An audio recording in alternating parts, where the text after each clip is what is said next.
In 1963, when the North Bucks New City project was well underway, Fred and I went to see the Wupperthal Schwebebahn, the monorail in Wuppertal in the Ruhr.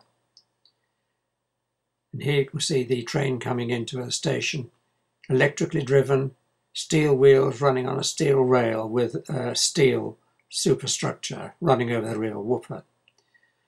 Remarkably quiet and unobtrusive in its operation despite its age. And here's the train going out of the station. And you can see the River Wupper underneath. And here am I sitting on the left-hand side of the train, and the passengers, and then Fred Pooley over on the right-hand side of the train looking out of the window.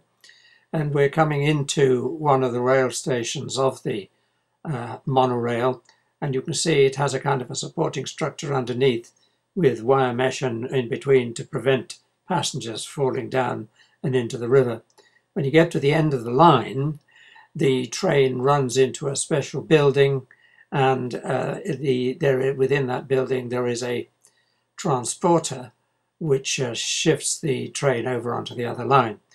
And as we're going along in the train, you can see from the car that we're running alongside with that the speed is really quite reasonable, around about 35 miles an hour, I suppose. And then you can look at all those cars in the car park, which of course the monorail means that we don't have to use those. And then you run into the central building, a little bit like the central buildings on some of our villages, with shops and other kinds of facilities clustered around. And the train runs over the top of us. We're not interrupted by the public transport system. The pedestrians aren't, and it isn't noisy. You can see the bogies on the top of the car.